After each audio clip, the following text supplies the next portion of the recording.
Bem-vindos à Cinemateca Brasileira. Algumas recomendações importantes. Desliguem celulares e quaisquer outros aparelhos que possam emitir ruído. Por motivos de segurança, lembramos que é proibido fumar e entrar na sala com comida, latas e garrafas. Os corredores foram projetados para perfeita circulação. Extintores de incêndio estão estrategicamente localizados e sinalizados, e a brigada de incêndio está pronta para orientá-los. Em caso de incêndio ou falta de energia, luzes de emergência irão se acender automaticamente. Assim, é só manter a calma e dirigir-se à saída de emergência mais próxima. Para abrir a porta, basta empurrar a barra. Filmar ou fotografar somente com autorização prévia. Boa sessão!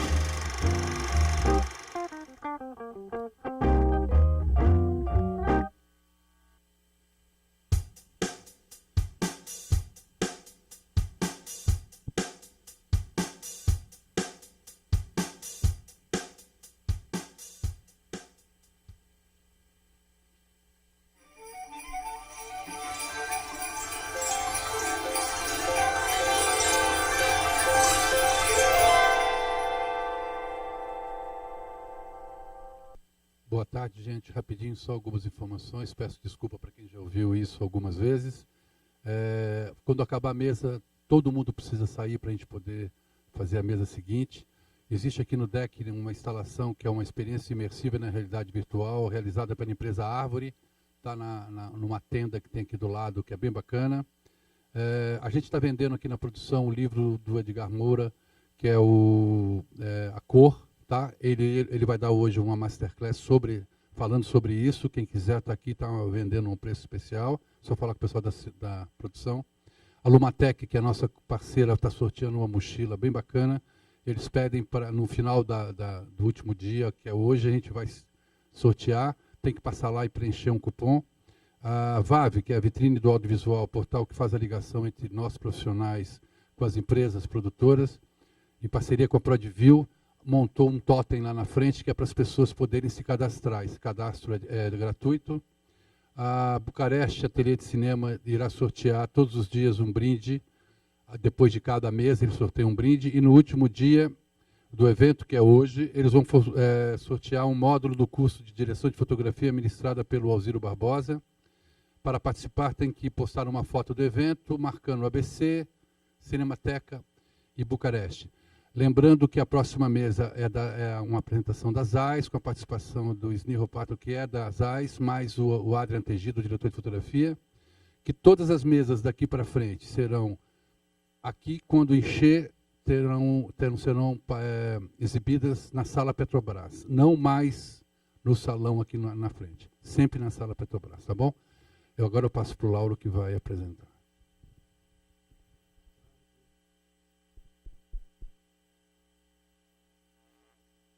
Ok, agora foi. Boa tarde, eu estou aqui super contente de ver a casa cheia e de estar aqui nessa função de apresentar a JEANNINE OPPEWALL, que é a nossa convidada internacional, uma amiga de muitos anos, uma parceira de trabalho num projeto muito querido de nós dois. E a JEANNINE é uma diretora de arte, uma production designer, usando a designação correta, que ontem eu vi a discussão sobre esse tema, sobre qual era a maneira correta de nominar a função. Então, é uma production designer que já fez mais de 40 longas-metragens e já foi indicada para o Oscar 4 vezes e fez vários títulos que vocês devem conhecer. LA Confidential, Os Amores de Maria, Tender Mercies, tem o Bom Pastor, tem o Pleasentville, é uma lista interminável, que não dá para a gente enumerar. Então, eu queria, na verdade, dizer que a JEANNINE, ela me explicou, ela vai primeiro expor um pouco a maneira que ela organiza as ideias dela, como é que ela enfrenta os projetos. Ela escolheu, dentro desse enorme mundo de filmes que ela fez, alguns poucos filmes para, digamos, ilustrar o trabalho dela. Então, depois disso, e ela tem fotos, ela tem clipes de 3 ou 4 filmes, e depois a gente vai abrir para perguntas. Então, em nome da ABC, eu queria saudar e dar as boas-vindas a JEANNINE OPPEWALL, nossa convidada internacional. It's yours.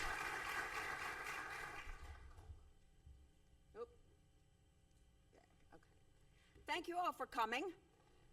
I'm not so smart that I can just talk without reading something now and again. Some of what I'm going to talk about is theory and a little bit of philosophy, and some of it's going to be quite practical. And I apologize for speaking in English, but you all know how Americans are. I'm one of them. But I'm glad to be here. Okay, so a friend of mine took a trip to London a few years ago, and she sent me this picture. Good films make your life better. Yes, they do. I know I agree with that. I'm betting almost everybody in this room thinks the same way. It's not a beautiful picture. It's not a well-composed picture. But I was really happy to get it. All right, so now I'm going to talk a little bit about what I do and how I do it. I make my living as a motion picture and television production designer, which is to say that my job is to work with location scouts to find environments for films, to manipulate or to change those environments so they are appropriate for the film, or to create from scratch environments for the characters. In other words, the settings for the stories that we're going to tell on film. Now, I'm using the word film, even though, as we all know, film mostly doesn't exist anymore. So by film, I'm referring to the process of creating audio-visual stories.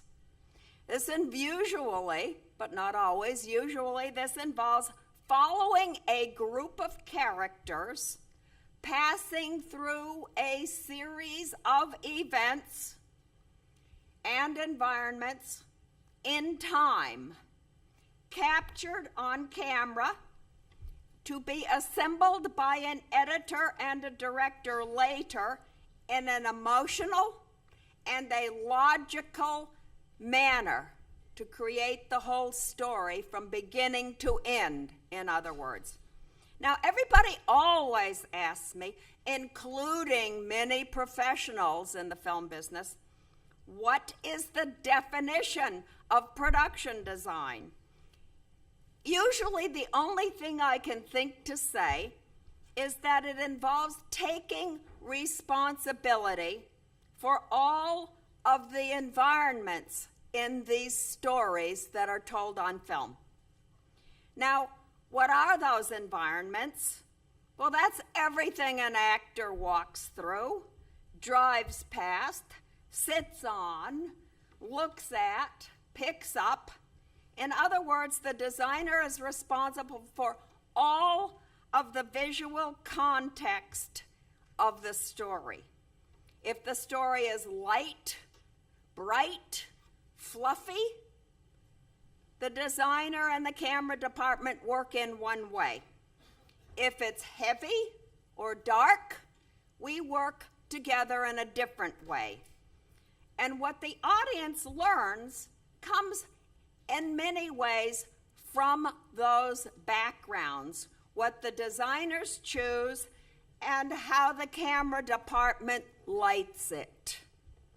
Okay, now I design these environments and choose these environments out of the same deep, private places that every writer writes from, every painter paints from, and every actor acts from. Similar creative processes in all humans.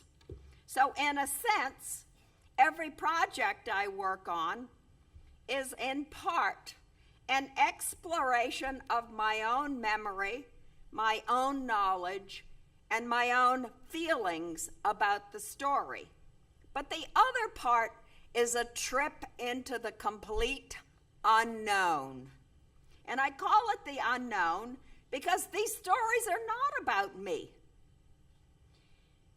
There's some of me in each story because, of course, my job is to imagine the lives of others. It's very important, imagining the lives of others. Okay, now, to construct the story, the writer chooses words from the same vocabulary that everyone knows. But that person, the writer, rejects some words, chooses others, and assembles all of these words into a meaningful and expressive series of sentences. That's what a musician does with notes. And a designer uses shape, color, line, texture, all of those things to assemble an emotionally and intellectually coherent vision out of the chaos of possibility. Okay, now another very important thing that you have to remember is that a designer services a client. That's part of the definition of being a designer. For example, if you have enough money and you want to build a house, you probably call an architect. If you have even more money and you want some help choosing curtains or rugs or furniture, you probably call an interior designer. In the motion picture business, the script or the story is the client. It's the client of the designer, the client of the director, the client of the camera department. We are all serving the story. We're not servicing ourselves. Now, I know for a fact, me personally, I do a better job working on a script if I have some little bit of special feeling for the characters in the story. It's hard to describe. It's something you know by instinct. Any good designer will tell you there is almost no good design without a good client. If you have a terrible client, it's going to be very difficult to make something wonderful come out of it. Possible, but difficult and not as likely. Okay, a good client challenges you, stimulates you, and provides an excuse for creating.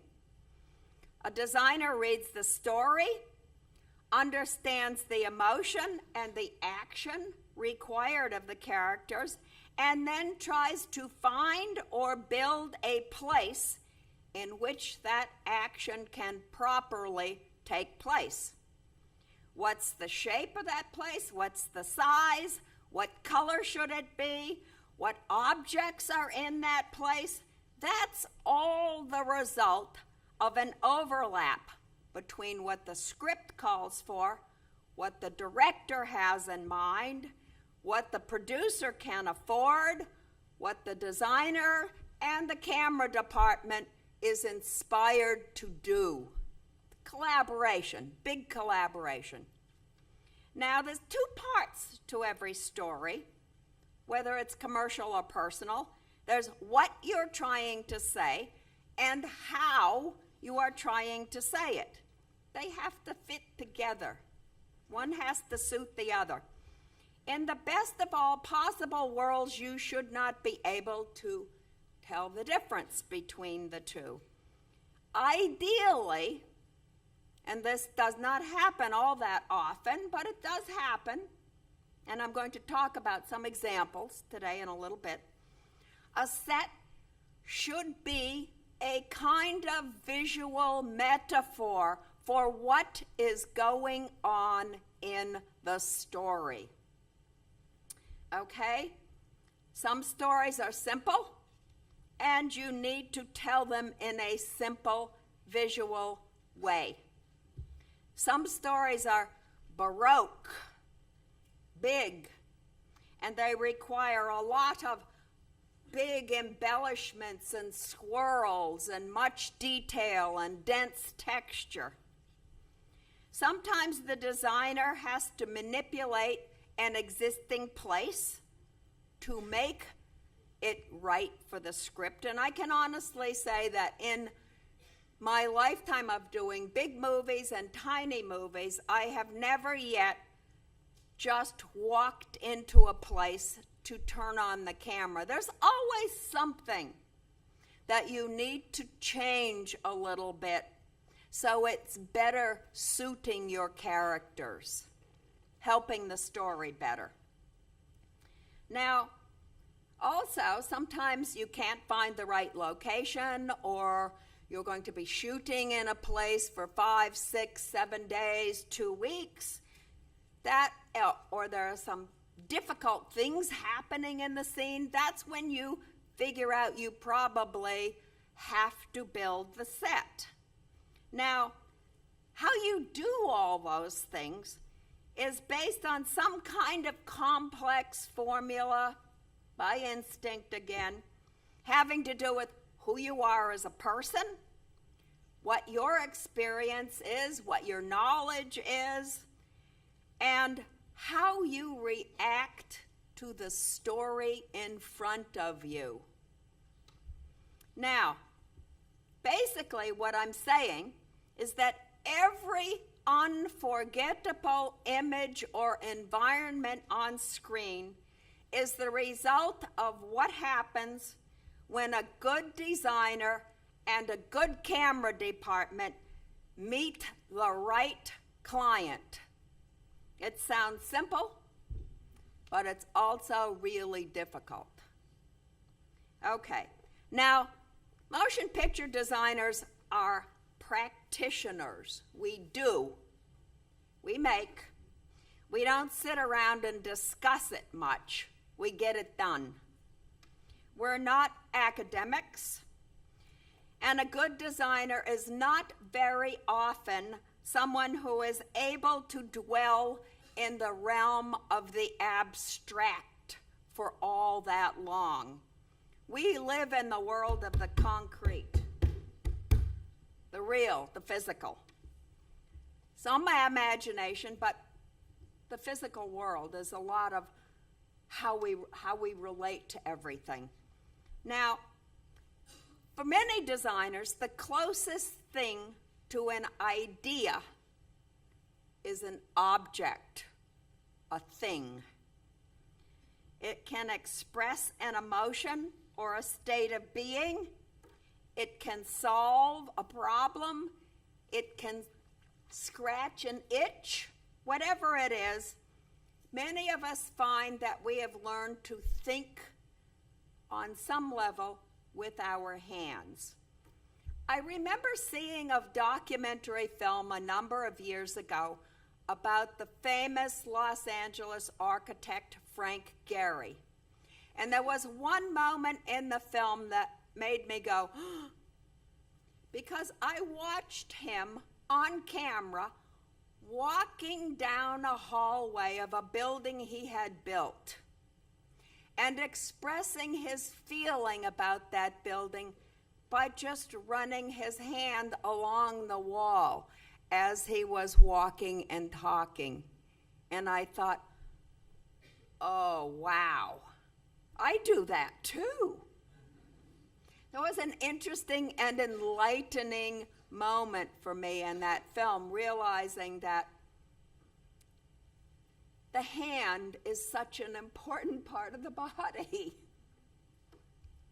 Okay. Physical environments are really important. They affect who you are, who you can be. And you, as a designer, don't dwell only in your head. In some ways, designers are like shaman. They're kind of feeling out the spirit of a place. I know I often go location scouting, and I feel like I have to open myself up and listen to what the place is telling me. Some places say, "Buzz off, I don't want to be in your movie." And other places say, "Oh, please take me, I want to be in your movie." And again, that's by instinct.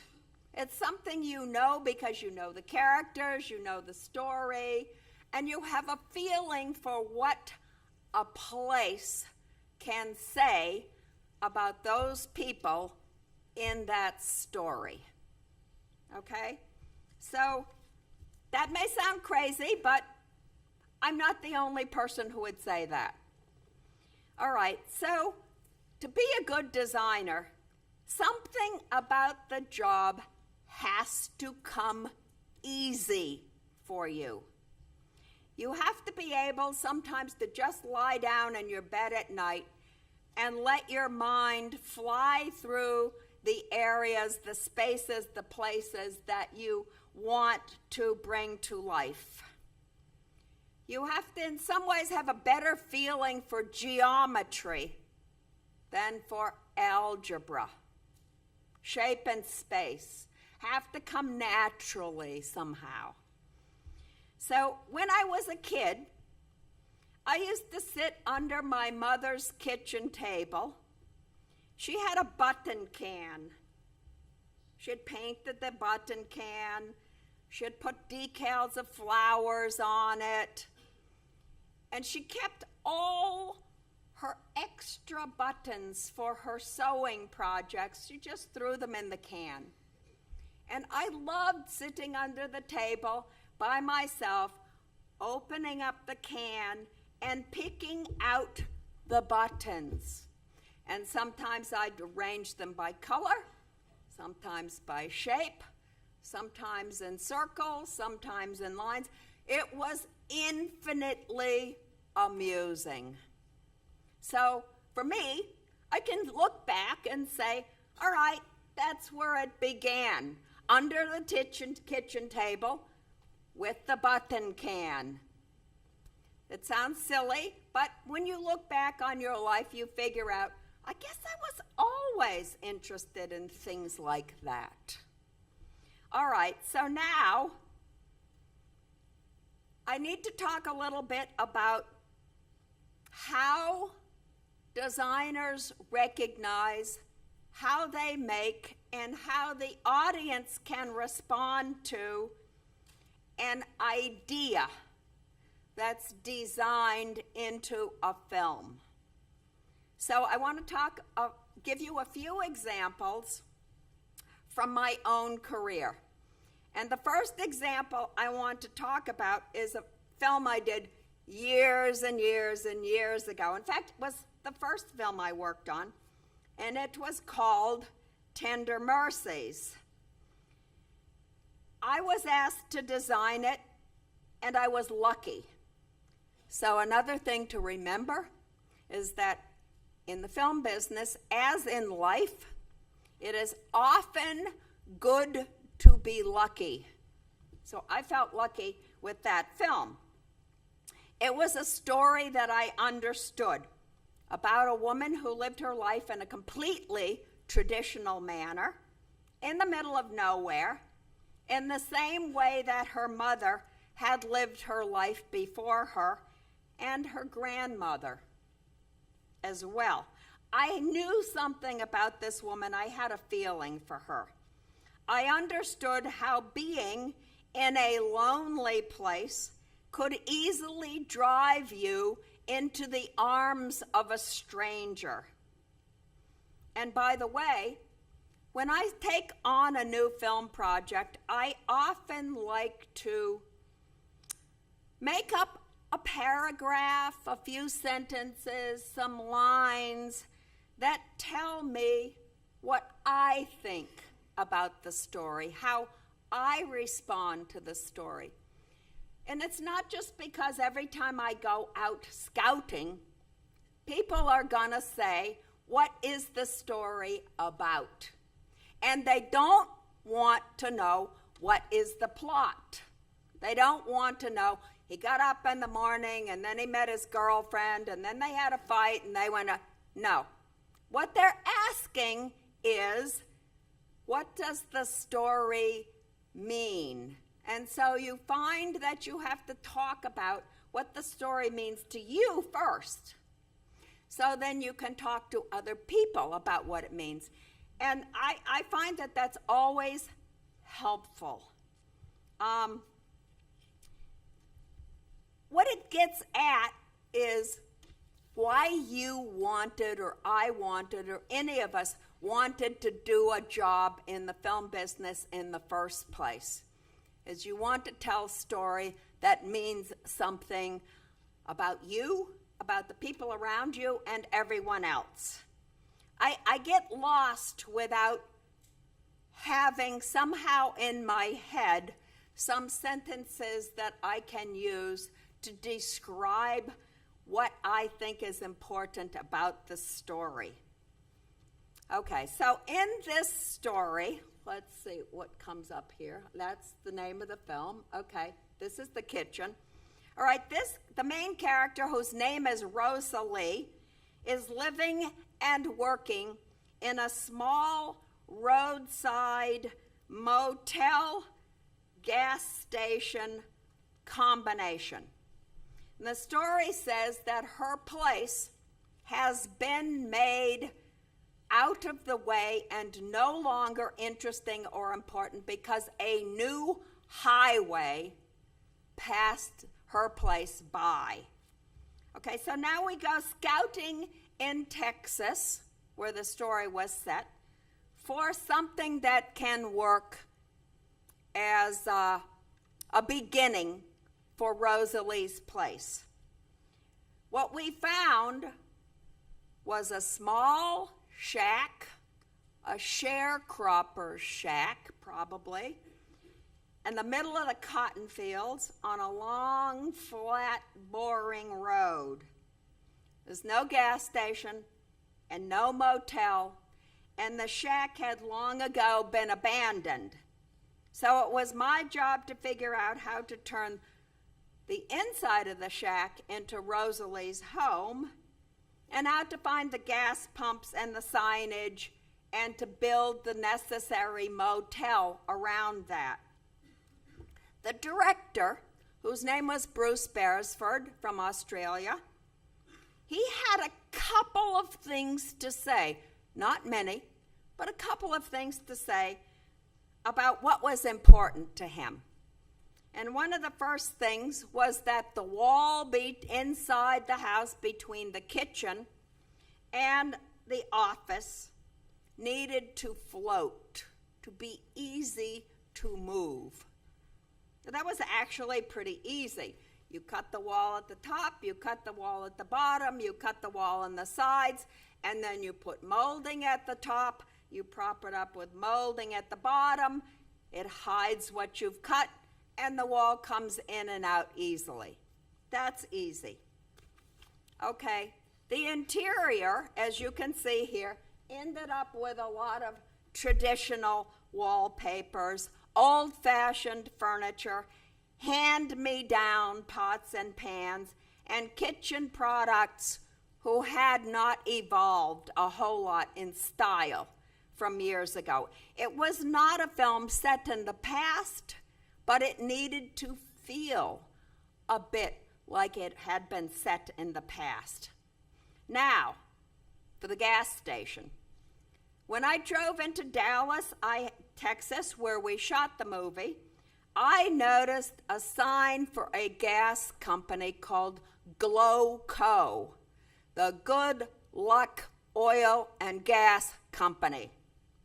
Okay, so I stopped at one of them, and I asked the guy who I should talk to if I wanted to rent or borrow some of the company's signage. And he told me how to contact the owner, who was probably an 85, 86, 90-year-old gentleman, who in his best Texas drawl let me have whatever I needed from his graveyard. So all of the gas stuff came from his graveyard. Okay, so now we've solved that problem. Now, let's see okay, this is the next section. I needed to learn something about old motels. I didn't know much about them.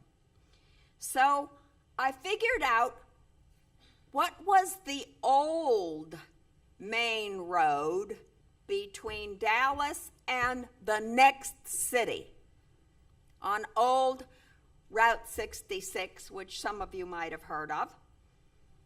So I looked at an old map, and I set it next to a contemporary map, and I figured out how to drive that old road.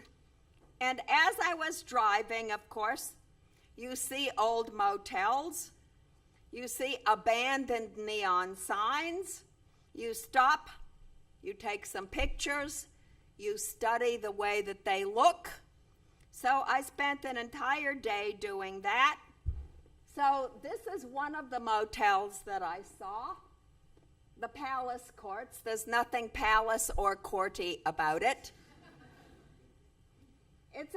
Seems to be in a straight line. Here's another one, the Good Luck Courts. I guess luck is very important for Texans. Very simple, old-fashioned stucco, white lines. A little one, a little bit more fancy, the dead swimming pool. Some little cottagey looking things. More busy, old-fashioned Spanish style. The neon sign on this one cost a lot more than the building, I'm sure. Vented heat, still not sure what that means. But the price was right, $14.75. For that you get some cucarachas, I'm sure. Okay, another called the Mount Vernon Lodge. And then I looked at old postcards. And I learned some things about these motels. This one you see is a straight line with the office in front. This one is a U-shaped with an office in front. Here's another one that's a kind of a U-shape. And here you see the design of the U-shape. And straight lines. Another straight line. But this is what I ended up with. In the center, you see the little building that I drew. That's what we found when we got there. I built the two buildings on the side, and I could have laid it out in a straight line. I could have laid it out in a U. But for me, it felt like the motel and the gas station and the house had to be welcoming on that long, boring drive through the cotton fields. And when one human welcomes another human, you hold your arms out like this and then grasp. You don't do this, and you don't do this. So I laid it out in a Y shape, as if there were two human hands coming out from the body to welcome passers-by. So I took a chance. It's not traditional motel design at all. But emotionally, that's how I felt about the story. So after the film came out, I sat down and I waited for someone to call me, someone architecturally more knowledgeable than me, to call and say, "You stupid woman, How could you lay a motel out like that? It doesn't make any sense. Nobody does that. I never heard a word.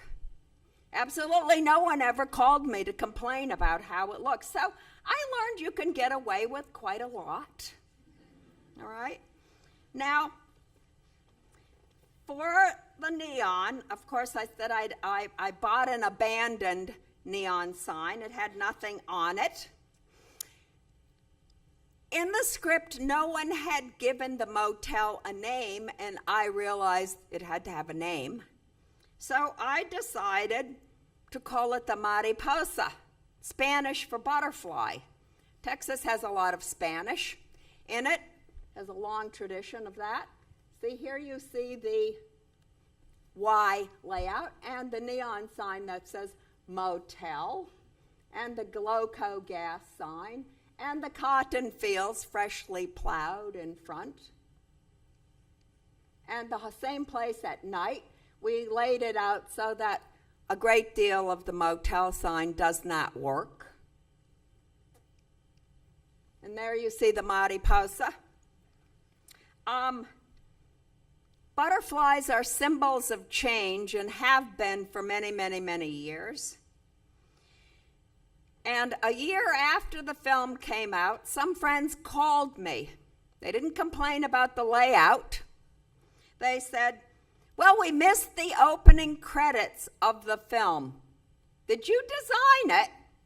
And I said, well, what would make you say that? And they said, well, we knew you were in the film design business, and we didn't know anyone else who would call the motel the Mariposa, because these were entomologists, bug people, who are friends of mine. So that take a chance, see what happens, you know. So what I learned was what somehow I had a feeling for by instinct, which is that film design isn't necessarily naturalistic or even realistic. But in Tender Mercies, it had to appear as if it were. Okay, so the physical set is some kind of manifestation or embodiment of the idea, which was, how do you make this woman's life seem appealing in the middle of a long, lonely road for whoever wanders by? It's very subtle. It's kind of under the table design, but it's also a metaphor for the whole story. And it kind of explains something about how this woman who's lived there her whole life with her kid could become involved with this crazy drunk singer who wanders into her life. It's the dominant visual metaphor of the story. Okay, let's have the film clip, please. Sandro.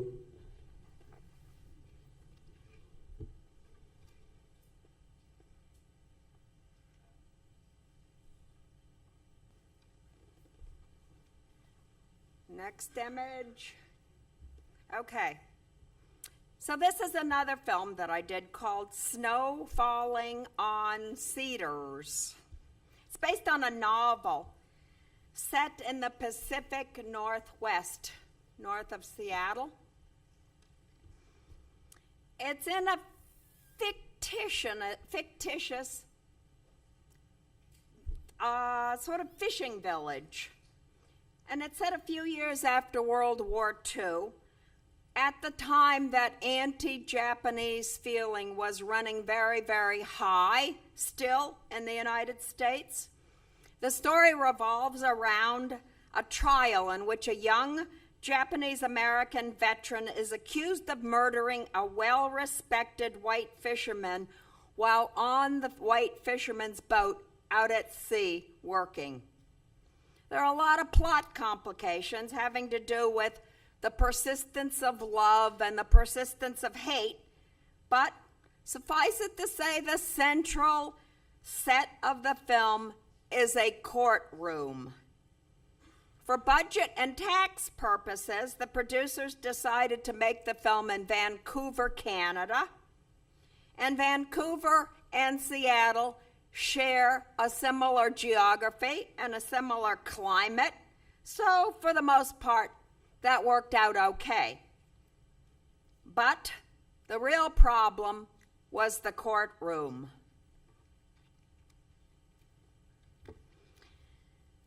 The first small British Columbian town that we looked at for the village courthouse wasn't suitable for the story.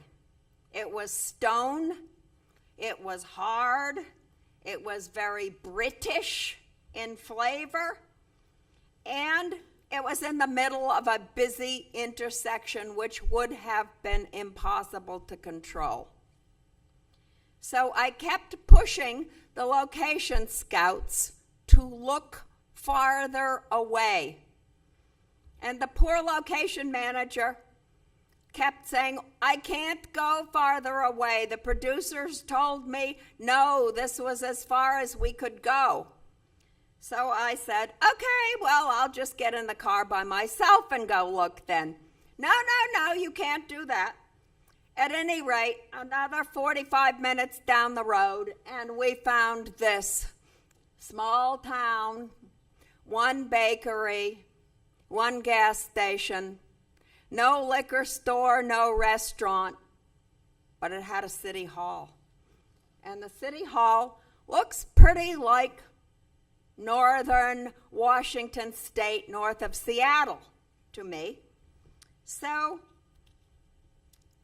of course, the Pacific Northwest lumber is king, which is why we wanted a courthouse made of wood and not stone. Stone is harder to come by than wood up there.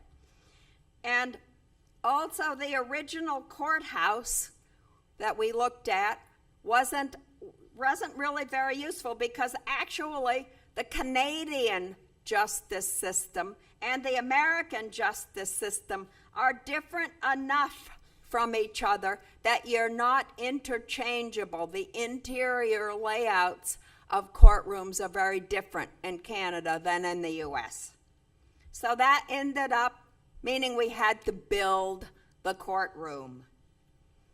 So I took some inspiration from the outside of the building and from the colors that you notice all the time in the Pacific Northwest, which is green, green, green, and more green, and wood, wood, wood, and more wood. So if you look, here we are changing the name to courthouse from City Hall. If you look at this courtroom, what you'll see is those braces, these braces, called trusses and knee braces. This stuff looks very much like the inside bottom of a fishing boat. So it was basically inspired by the idea of taking the boat and turning it upside down so the bottom of the boat becomes the top of the courthouse. So you have the sense, if you're responding to it, that something in this story is really upside down and wrong. Okay, so the other thing that we ended up doing is what it was looking like as it was being built, getting painted, the jury box, the lawyer's cage, the way the whole thing looked. What you see is that many of the light fixtures, and I'm sorry I didn't have a close picture of them, are somewhat reminiscent of ship lanterns. And if you look at the railing, you'll see that there's a balustrade of wood and then there's a metal railing, much as you would find on a ship. So basically, this courtroom tries to tell a visually metaphorical story about a small fishing village in which things have been very turned upside down. That's it, more or less, as it was finished, with the green and the wood dominating. Looking back to the entrance. And now we have a clip from the beginning of the film again. Okay, if you were watching that very carefully, you probably noticed that the characters enter into the real building. Then there is a buffer zone entry area. And then the minute they move out of that entry zone area in the real place, you're on the set. So it's a combination of how to put it all together. And the overhead wide shot of the fishing village was a composite generated post-production of some of the buildings that we found, some of the town that we used, and some things that we decided to add. At any rate, okay, so let's go on to another film, LA Confidential. There's something funny about my career. I seem to have been stuck in a motel thing for a while. If anybody had read the published screenplay of this movie, it would have said, and I quote, "Set in the no man's land of the Baldwin Hills oil field. A broken neon sign features an oversized V, letter V, but nobody has triumphed or had victory here in years. It's abandoned except for a couple of Los Angeles Police Department cars, a light burning in room 5, and the sound of screaming."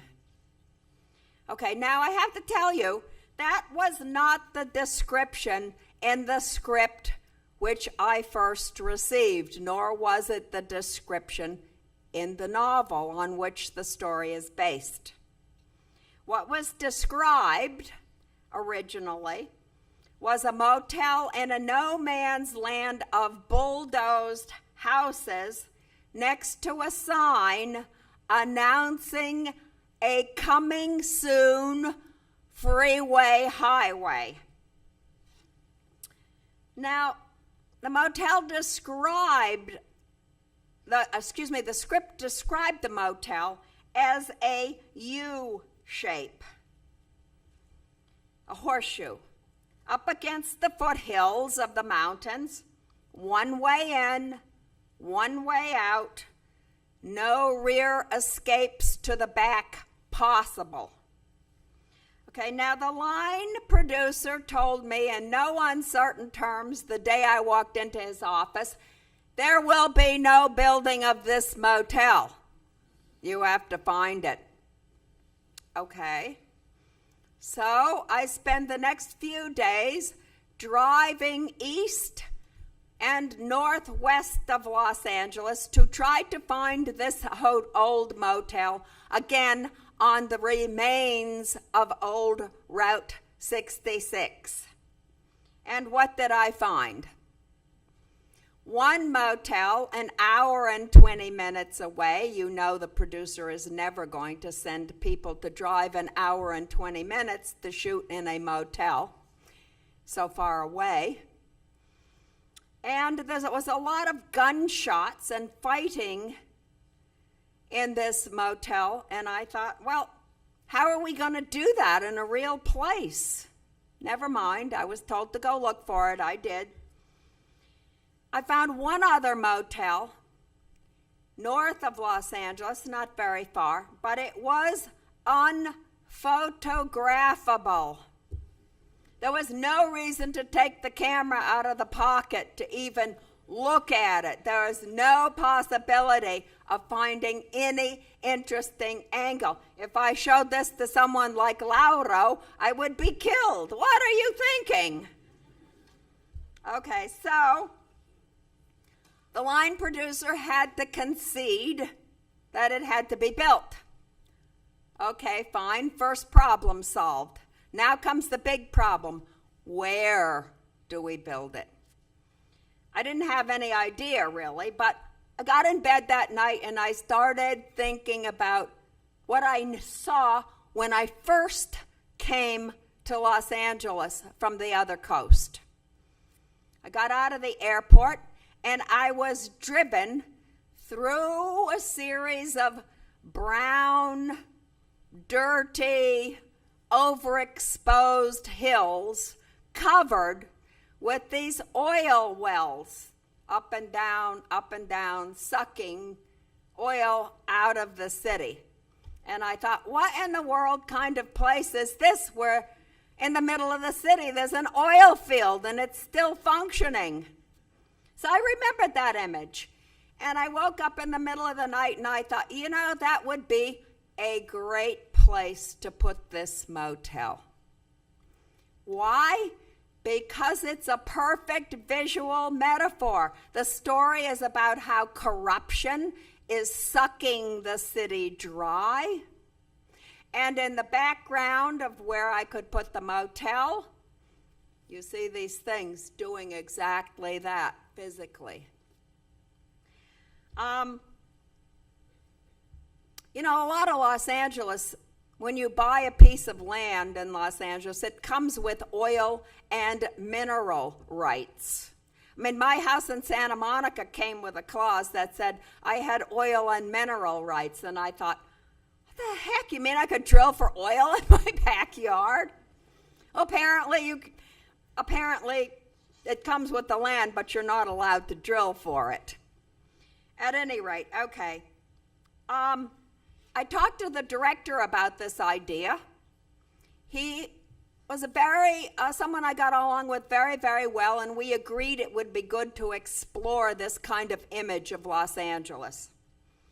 So now I had to figure out where to build it, and we had to get permission to get on the oil field property. So about 2 weeks later, we got permission, and I drove with the location manager all over the dirty, dusty roads, and finally found a place where a side road dead-ended into a flat area. And the trees in the back on two sides and a hill, and a barranca, a great cliff, down on the other side. So there literally was going to be no way out while the motel was built there. So I thought about what kind of motel would work for this story. And clearly, because it was meant to be an abandoned motel, I thought, okay, I have to design something from the very early days of motels, like maybe from the 1920s. So that's what I ended up doing. Here's my little watercolor, and it shows, you know, the V for victory. The trees all in the background. This was where the cliff was.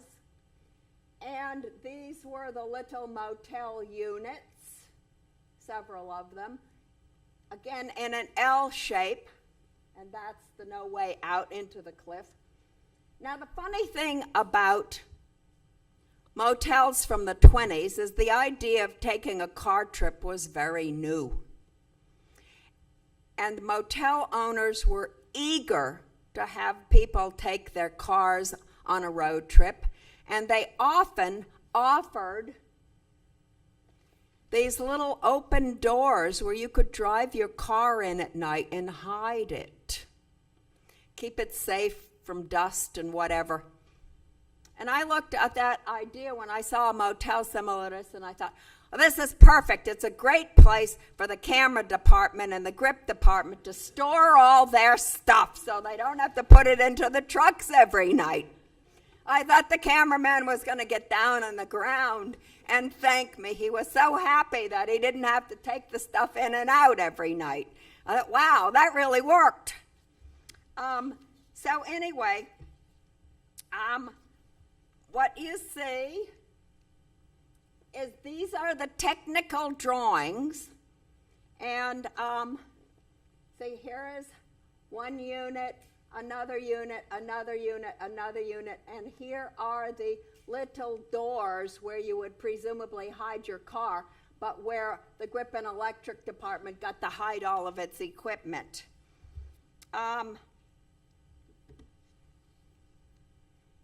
The elevation drawings, technical drawings are very important.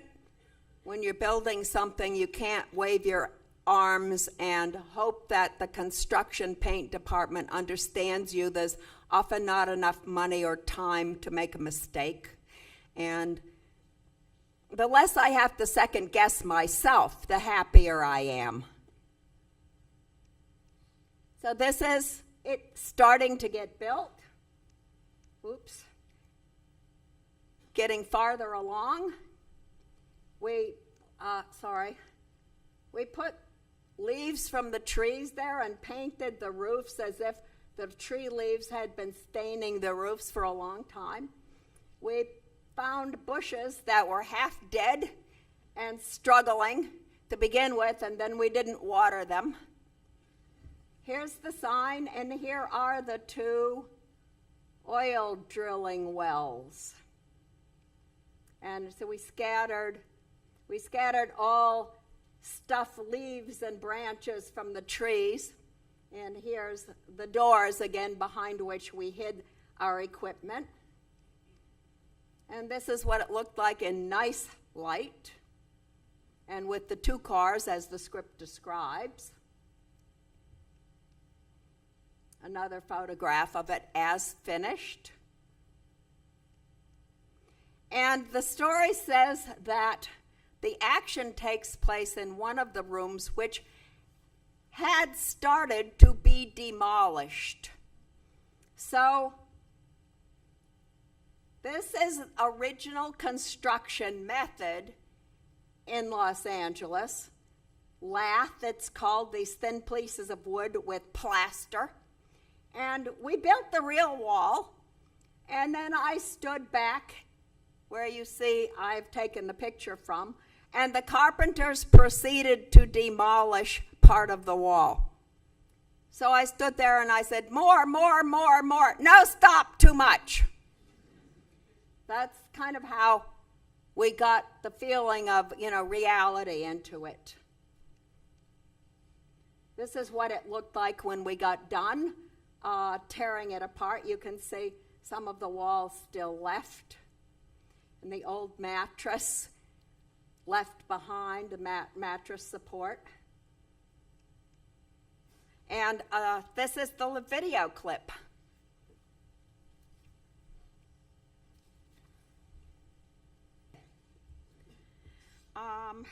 Well, I guess we have time for one more small little example.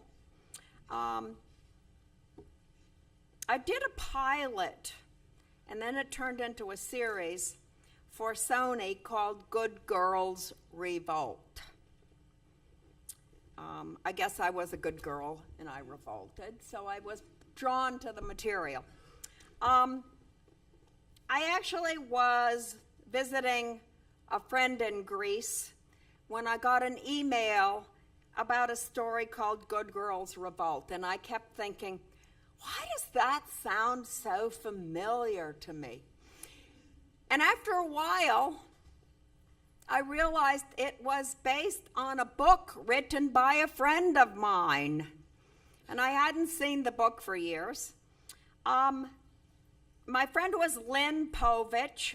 She was the first senior woman editor at Newsweek magazine. in order for her to be able to become an editor and a writer at Newsweek magazine, she had to sue the company that owned the magazine, because at the time the girls were only allowed to be researchers, not writers and not editors. So it's the story of how that happened, how that part of the publishing world was broken into and opened. At any rate, the first thing you know when you hear about a story set in a news magazine, a big New York news magazine, you know you're going to have to build a huge news magazine set. Okay, so here's what was written in the script. Interior news of the week. Notice it wasn't called Newsweek, but News of the Week. It's an aquarium of glass offices lit by TVs and desk lamps. The most impressive office in the whole Warren belongs to the editor. Down one flight is a bullpen full of young men and ambition. At least 20 alpha boy reporters. And a few carpeted steps below this bullpen is something called the pit, full of the girl researchers. Everybody had a phone. Everybody had a desk. The girls' desks were relatively neat with phones and typewriters. And the boys' desks were always a mess, as if, as a friend of mine said, they thought their mother worked there and cleaned up after them. So anyway, I realized that the set needed 3 levels. There was a windowless pit, a kind of a purgatory for the girls on the bottom, and it would be connected by a staircase to the bullpen of aggressive male writers and reporters. And the male writers and reporters were always looking up the stairs to the top level where the editors were working, in the hopes that they would one day themselves climb that staircase. The pit is supposed to be the oldest part of the magazine, the one with the most wear and tear and the least fix-up. Also, hard surface linoleum style floors, so you could hear the click, click, click, click, click of the girls' heels, because everyone wore heels in those days. Okay? There would be hallways, of course, and various small rooms off the main room. And the boys' area, the newsroom, required some windows. And the office lobby probably should be at the same level as the girls in the pit, because the people who showed up in the lobby were either reporters or informants. And in any case, they were also sort of asking, may I please be admitted to your precious offices? So the stairs to the gods of the news editors above should lead to something attractive, and you should be able to see back and forth to both. This is actually the magazine from 1970 about the subject that my friend Lynn wrote about. This was my one piece of research that I found that I liked. I liked the staircase because it had some twists and turns, and I wanted to imagine the editor coming out of his office, walking a few steps here, down into his preacher's area, and preaching to the writers below. Or the writers below walking up, taking a moment to gather their thoughts before they went on up into the room above. This is the little white model that we built. Here you see the editing offices above, the staircase, the little preacher's area. This is the lobby. Here's the bullpen of all the writers, and here's where the girls are working on their research subjects. And this is little pictures from the little model showing kind of how you can see through the staircase here to the lobby entrance that says News of the Week. Here's the girl standing in front of the teletype room behind there, going up the stairs. Here's one of the editing gods standing up there, ready to come down to speak with the people below. And here's a kind of a selection of colors. What we talked about doing was having all of the colors be of the same level of saturation, but different from one to the other, different from one area to the other. And this is the research that I got from my friend Lynn of the way the news offices actually looked. Kind of a mess, full of research, dying flowers, lots of pictures, old phones, old typewriters.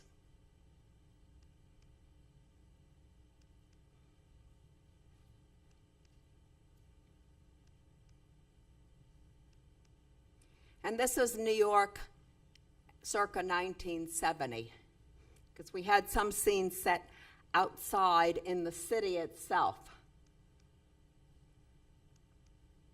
The Guggenheim Museum, which today looks pretty much like it did then, so we use that museum. Saks Fifth Avenue, the writer had indicated that they wanted the scenes to take place inside Saks Fifth Avenue, and I stood on the street and I said, but wait, this is wonderful and controllable. We can put great costumes in here. If we go inside, you can't afford the time and money it would cost to change it back to 1970. I want one of these costumes, really I do. They're all meant for very small women. The scene from a rock concert. Of course, the famous Hippie Bus. And again, a smarter version of the layout of the story, where you can see, the elevations, the cut-throughs, the same layout of the lobby, and then the upstairs offices. The men at the top were, of course, men of letters. I don't have any video for this. So what I ended up doing was choosing wallpaper and curtains which had calligraphy and lettering on them. So when you went into the office, you would have the feeling, yeah, these guys are addicted to writing for sure. Okay, so that's pretty much how I set about to interpret what the script asked for. So that's pretty much what I have to say. I mean, the principles of design are the same principles of design, whether you're using computer or hand drawing. It's all design, and in theory, the designer is responsible for all the environments that you see on a film. I think I've said that before. And I hope I've been able to elucidate just a little bit about how I think about presenting an idea, a metaphor of the set, for the set on film, so that next time you see a movie, you can think a little more deeply about how the set supports the story. So thanks, guys, very much for coming.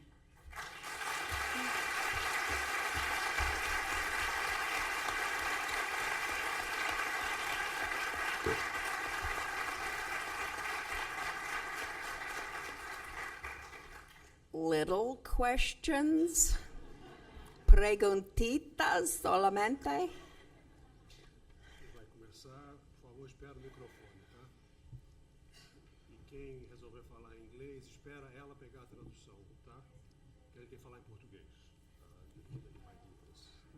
Okay, how? Let's say I'm trying to listen. Now I can, yes. Quem vai perguntar? O microfone aqui.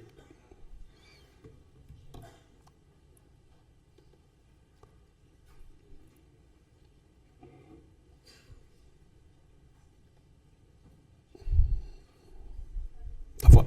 Ok, vai lá.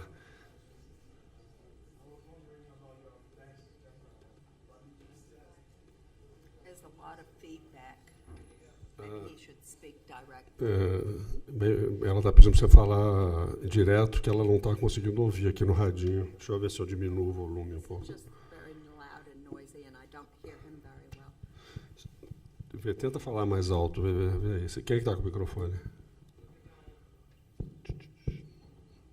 Oi? Vamos tentar de novo. Let's try again. Maybe he could ask the question and then you can help. Hello. Oh. Hey. Are you listening? No, try again. Hello. Yes, Whoa. I hope it's better now. I was wondering about your background. What did you study? Well, guess what? I do not have a degree in design. However, I went into the family business, which is to say that my father was an industrial designer. One of my brothers designed machinery that makes airplane parts for Boeing. My other brother went to Rhode Island School of Design and ran a program for the state of Massachusetts for many years, designing equipment for handicapped people. My mother made one-of-a-kind doll costumes. So it sort of ran in the family. I don't know what to say. Of course, I studied a lot of art history, history of architecture, history of furniture, history of sculpture, history of design. And it was something I was always interested in, but I was also, in some ways, more interested in telling stories. So I studied a lot of literature. And I found that those two things work together very well. Knowing something about a story that's good, and then something about design in support of the story. So the film business is one strange business in which you just have to prove that you're damn good at something. Nobody is going to look at your resume and say, "Where did you get your degree?" I don't think anybody has ever asked me that in the film business. But I have to confess, I did go to work out of college for a very famous designer. You might have heard of him, Charles Eames, mostly famous for furniture and small. He made over 100 small films. So I learned about filmmaking there. And I went as a guest one day to that office. And on the way out, I thought, well, this is a pretty exciting place to be. On the way out, I just asked the receptionist if they had any jobs. And she looked at me like this several times. And I thought that might be a good indication. And she said, yes, as a matter of fact, we do. We are looking for someone who will read things for Charles, because he had just been put on the National Endowment for the Arts, and he had no time to read all the junk that they send you to read. That was my job. And curate the slide library, curate the black and white film library, and oh, by the way, handle post-production of the films. And I went, So the first day on the job, I called a guy named Fred Johnson at Technicolor. And I said, Fred, I'm the new person at the Eames office in charge of post-production and distribution of all of these little films. There was a silence at the other end. And Fred says, like everybody in Los Angeles, get into your car.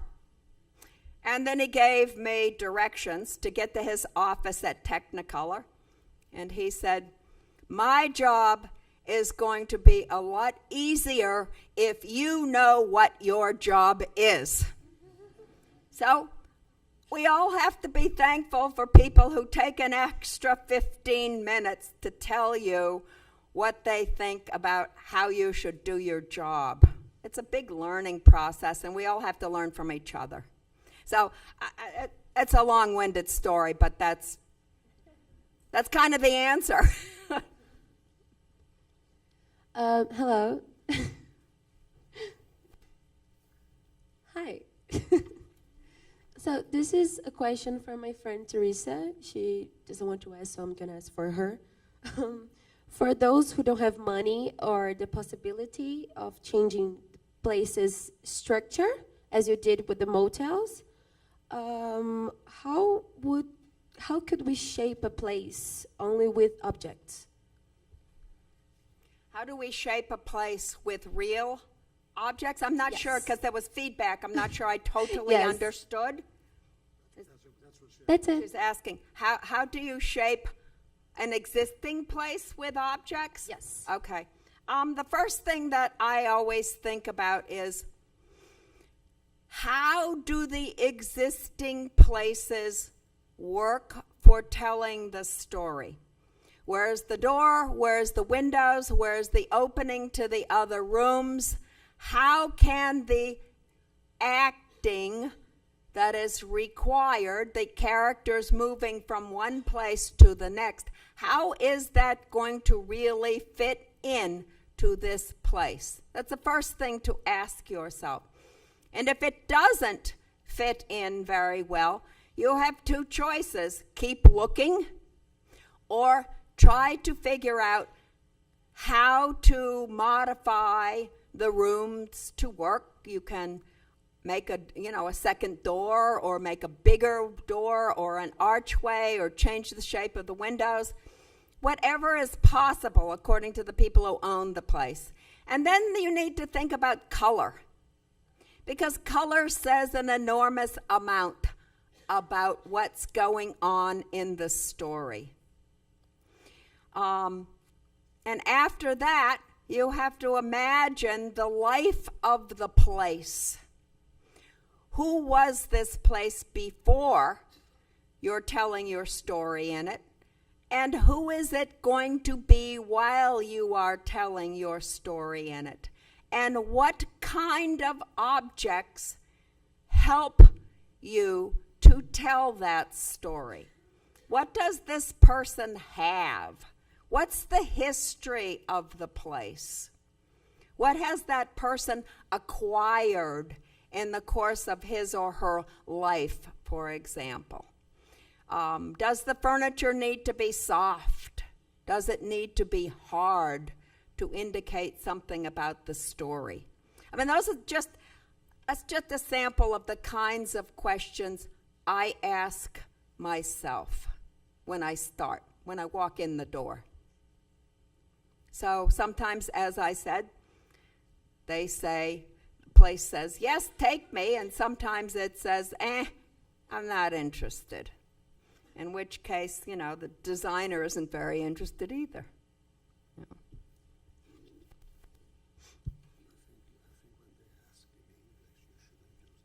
Okay. Hi.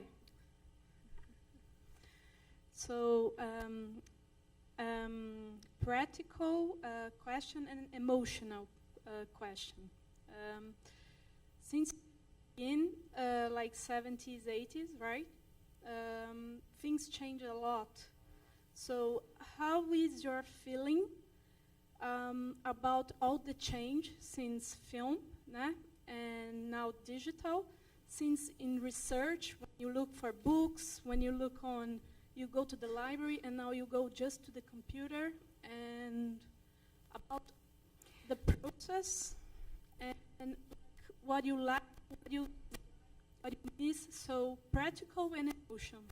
I think the first thing I can say in about your asking whether or how I've dealt with the changes that have occurred in the film business over the years is to tell you that if you are 20 years old and studying film, and if you have, say, a 20-year career, you've worked for 20 years, you're 40 years old, whatever the business is that you learned, that you studied in school or you trained yourself for, it will be totally different in 10, 15, 20 years. It will. It just, the way things move, and the way it happens. So I always tell myself, and I tell people working with me, you must be flexible. You must try to learn, and you must try to surround yourself with people who know more about things that you might not know about. Does that make sense? I mean, it really is a question of change, change, change, and every day some more change. Some things remain the same, the way you think about the story, for example, but the way that you execute can be different. Whether you execute all of the drawings on a computer or execute them by hand, doesn't matter. They have to be built anyway. Whether you execute the backgrounds digitally or with other more physical techniques often depends on the budget of the project. And again, it's not totally up to you personally.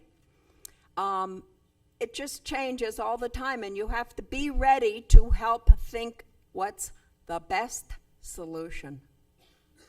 So I don't know if that helps, but that's how I've been thinking about it.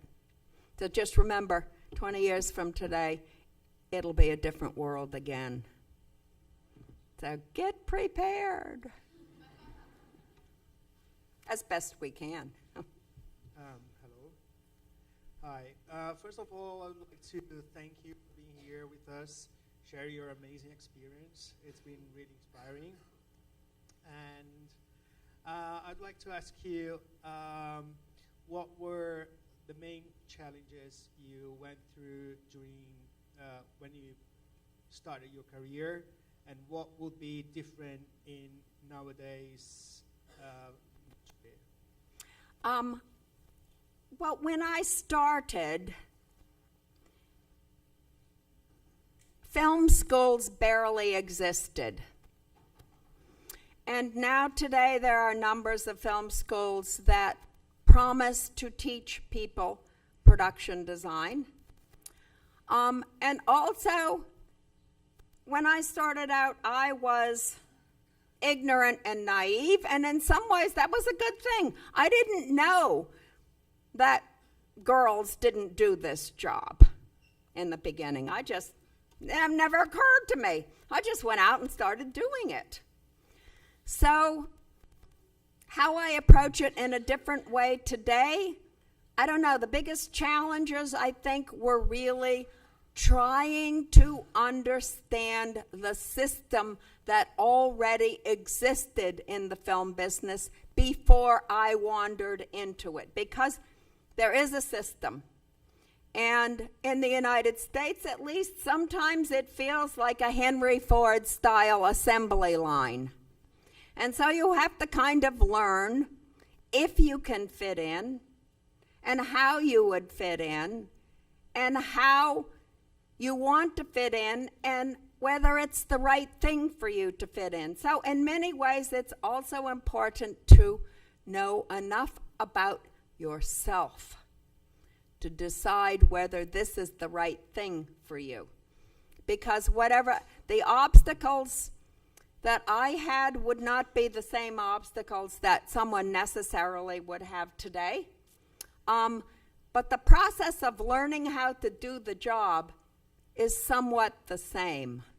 I mean, I try when I go to talk to people at film schools to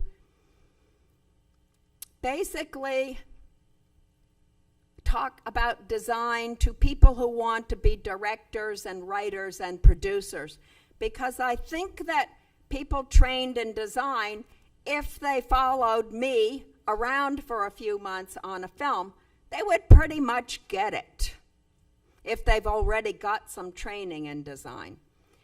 But the training in design sometimes would be more helpful for producers and directors and writers who do not have much of a clue frequently about what it is that designers do. I mean, I've tried to talk a little bit about what it is that we do today, but it's not visible. When Lauro comes on the set, he comes with all of these guys and this big equipment, and how do I come with a pencil and a paper and a little computer that everybody knows, and what do I do? I mean, I think a lot of people have no idea what I do.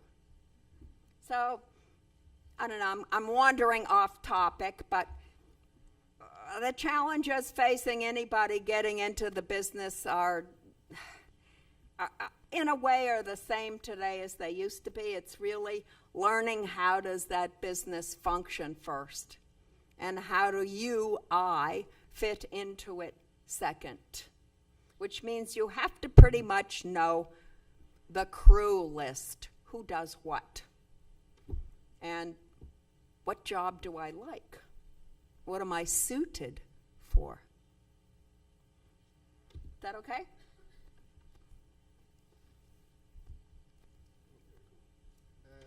You mentioned the use of linoleum floor, so that the heels could be heard. Do you usually think the relation of the set with the sound? You mentioned audio and the sound. Yes. How do you think the sound in regards to your sets? That's what I understood. Okay. Do I think about the sound with respect to my sets?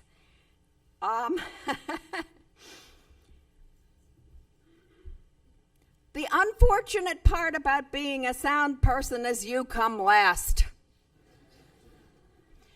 So your hope is that someone like me or like Lauro who come before you would be thinking a little bit about what your situation is. And I have often said to producers, wow, this is an awfully noisy place. I know it works visually, but are you sure that we should be throwing the sound person into this place? I think it will be a problem and you will get complaints. And their answer usually is, they'll have to figure it out. So, I mean, I generally do try to think about it, but I don't know what all the requirements always are. I know that the sound person usually walks up to me the first day of filming and says to me, okay, where should I park my equipment?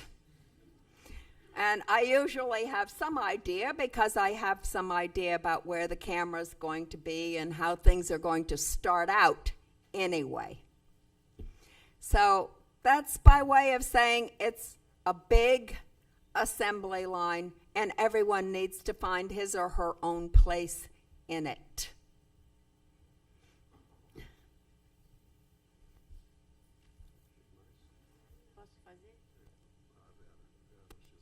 Alô? Okay, Eu vou falar em português. let me try. Eu queria saber como que você age, como que você se envolve com o figurino, a maquiagem. E também... You're asking about how I work with costume design and hair and makeup? Okay. The costume designer is really my best friend. And if that person is not my best friend before, that person becomes my best friend during the production. Because we need to talk all the time about what color are the walls? Because God forbid I have a decision to paint the walls red or put up red wallpaper, and the costume designers decided to put a red dress on, and the actress disappears into the red. Maybe that's what's wanted, fine. But if it's not what's wanted, everybody is in trouble on filming day. So it's very important. And I usually start out by making a collection for the costume designer of photographs of the existing locations with some little notes or some color chips or some wallpaper samples of the way it's going to look in the end. And then we have some conferences about it. Hair and makeup is a little bit different because usually the costume designer is more concerned that the hair and makeup reflect well on the costume designer than I am. But if I see something that is bothering me, I say something about it. And we talk, but we don't have the in-depth conversations that I have with the costume designer or with the cameraman. E sobre a pós, e qual que é a participação, a sua participação na pós-produção, nos tratamentos de pós-produção ou mesmo nas construções de cenários virtuais, como que é a participação, a sua participação? That's changing. Usually what I try to do is leave the post-production supervisor a set of notes, a set of drawings, a set of photographs, a set of admonitions about how the final product should be looking. But producers, of course, are always in a great big hurry to get rid of the design department.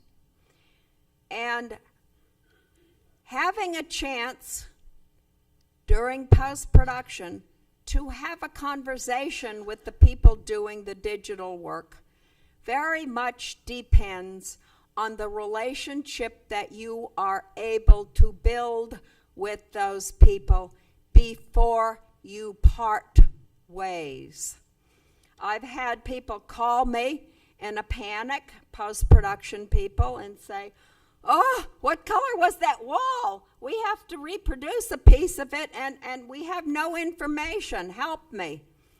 And then I've had other people who don't want to talk to me about the fact that they did not have enough money or enough time to take my drawings of the signs that needed to be changed and do the work. They see me coming at the screening and they run because they know I will be running for them. So right now it's in flux. You know, I mean, it works sometimes, it doesn't work other times. I wish it was perfect, but it's not.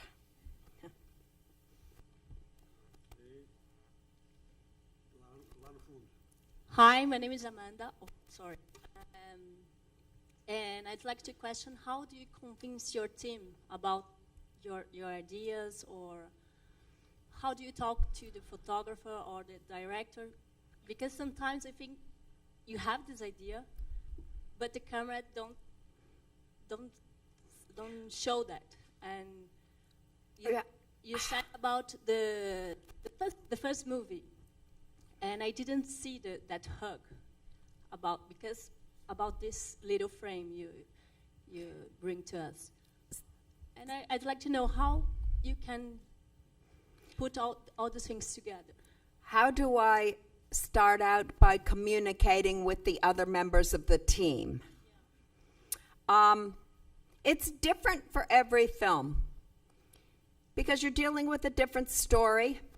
you're dealing with a different camera department, you're dealing with a different costume department, you're dealing with a different director, a different producer who has different rules about spending the money. It's never the same twice. So the first thing I try to do is to learn as much as I can about how the director is thinking about the story. Because I know that the minute I walk into the producer's office, the first words out of every producer's mouth are, how much is it going to cost? And I'm going to say, oh, let me look into my crystal ball a minute and see what it says. So it's really trying to get to know the other people on the team as fast and as well as you can, and to try to find out what their thinking is, and to talk to them about your own way of thinking. I mean, usually I'm on a project before the camera department, so I've had a chance to look at many things, and then I'm able to say, well, we like this one better than that one for this particular reason, but here are these other two that we also considered. If you choose this one, it might mean this about the character. If you choose that one, it could mean something slightly different about the character. I'm not saying I'm the only one who understands that. I'm saying you need to tell me what your thinking is so that we can come to some agreement. Hi, Jeannine. Pleased to meet you. Can you tell us a little about your work on Pleasentville? And that time, I heard something that feature film was the first feature film of having colors and manipulate it from the footage. It was a kind of a nightmare. The first thing I realized is that everything that we built, that we painted, that we organized to be in front of the camera needed to look good both in black and white and in color. And so, because I'm a bit slow, I didn't go back to the old black and white masters, because the only way I really learn anything myself personally is doing it myself, learning it myself. So I carried, at the time, it was pre-total digital era, I carried two cameras, one with black and white and one with color. And I would shoot everything I was thinking of using for texture or color in both. And, eventually you learn that if you have a whole street of brick buildings, you can't put a set of red right next to the same value of green, because in black and white they will look exactly the same. So you need to make variations on that. So we tested everything to make sure that it looked proper in both black and white and in color. That's principally what I was dealing with. And there was some post-production in which we discussed certain colors, and there's some in which if you saw the film, you know about the wallpaper in the bathroom. And I had this idea that I wanted bird or water bird wallpaper. I can't say why. And I could only find this duck wallpaper. And I wanted to ask the graphic design people if they could scan the wallpaper and change the colors and eliminate some things from the background And of course, they looked at me like, huh? We can't do that. And the next film, a year later, of course, everyone had figured out how to do that.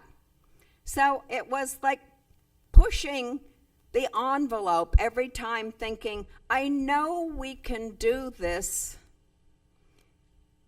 but I couldn't do it then. I could only do it later. And subsequently, on a lot of films, I've taken the wallpaper, scanned it, changed the color, changed things that I needed to change, and had our graphic designers print it and just put it up. So there's lots of things that keep changing, and Pleasantville was a very steep learning curve for everyone. Camera department, visual effects department, my department, costume department. Everybody was the hair on fire most of the day. Thank you. Yep, I think we're almost time.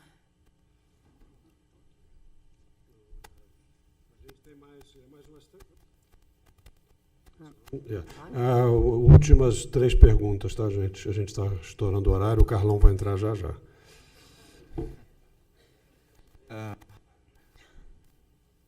I wanted to ask you if there's any recommendations for books.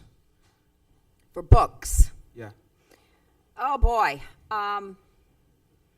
Yeah, I think I developed such a list, but I don't have it in my back pocket.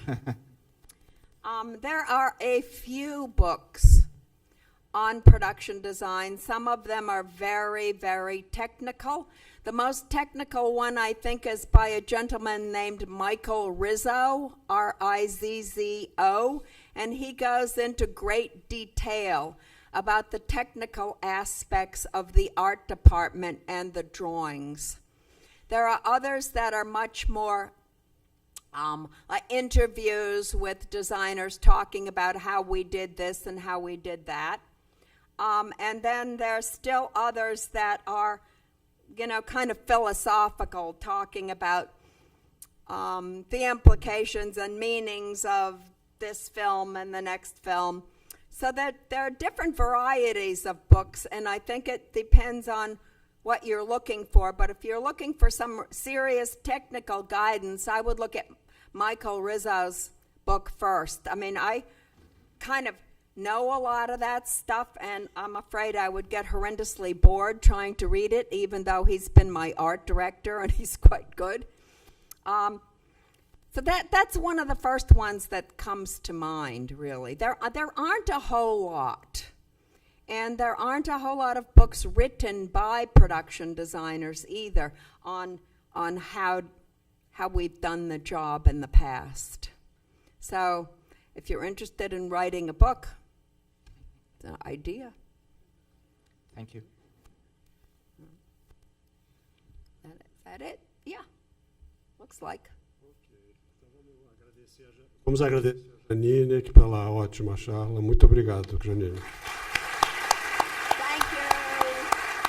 Thank you, guys. Thank you, guys.